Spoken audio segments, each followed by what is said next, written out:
Browsing on Amazon, it is easy to recognize that the site makes products available that extend past one's wildest imaginations, products that most would never consider needing, and beneath the products there are often even more bizarre reviews, exemplifying the genre of fake customer reviews that took the internet by storm in 2009.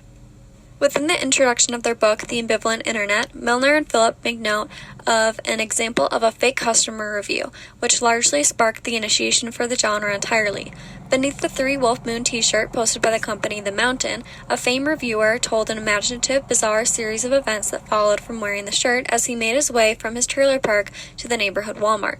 This review, obviously fictional and quite bizarre, could be interpreted as a simply humorous, harmless act of collective fun, but to others this review could be interpreted as a dig to those who would genuinely want to buy the shirt, specifically ridiculing a white trash lifestyle. Milner and Phillips continue to explain other examples of the weird online behavior they are trying to define, including Facebook fan pages created in admiration of the Columbine school shooters. This behavior appears bizarre, and it is, but it has multiple sides to it. At times, it's hard to determine whether the expression is sincere or satirical. As the internet has progressed, meanings and purposes behind online behavior, particularly memes, are becoming increasingly difficult to dissect, which is why Milner and Phillips try to define this strange everyday expression that occurs on the internet. So, couldn't this behavior just be defined as trolling? Well, not exactly. While some may categorize this behavior as trolling, Milner and Phillips argue that the type of behavior they are trying to investigate may expand past the definition of trolling.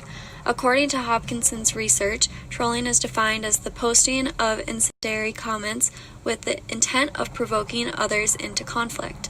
The definition is based on 4 characteristics of trolling, which is aggression, deception, disruption, and success. From this, it's easy to see how the behavior Milner and Phillips are trying to define cannot entirely be categorized as trolling, because not all of the behavior can be defined as having the intention of provoking harm. Instead, the behavior has multiple sides, and all on all sides must be studied.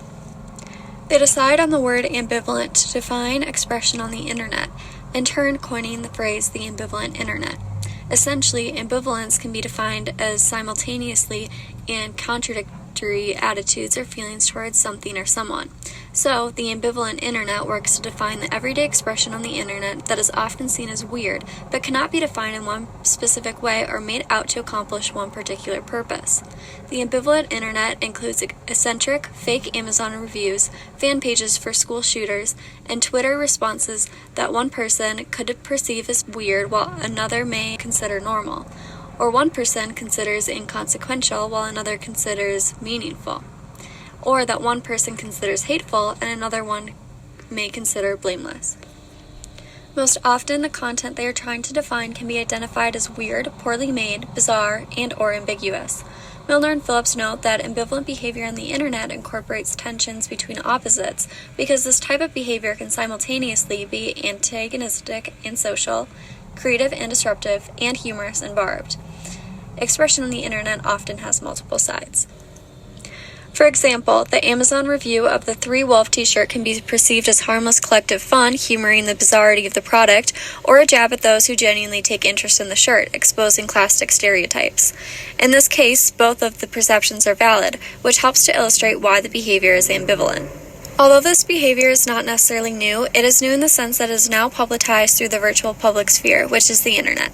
The concept of the public sphere is identified in Schiffman's discussion about the power of political memes. He describes how political memes have the power to shape understanding and political action through collective understanding and experiences. These experiences, which are similarly seen within ambivalent practices, lead to collective understanding that is only made possible through a virtual public sphere, which provides a place for common expression to be shared and seen. So, what's so important about studying ambivalent behavior on the internet? Well, first, ambivalent behavior blurs the boundaries of what is considered normal and abnormal. It extends to explore the socially constructed definition of normal, which then leads to the understanding that one group's idea of normal may not be what another group considers normal. Next, the ambivalent internet addresses issues of power and accessibility. This behavior, specifically the satirical humor used within it, works to either bring power to those within a marginalized group or conversely mocks them. This is identified as Milner and Phillips as the marginalized punching up at dominant groups, or those within a dominant group punching down at the marginalized. In other words, the knowing in-group pokes fun at the out-group.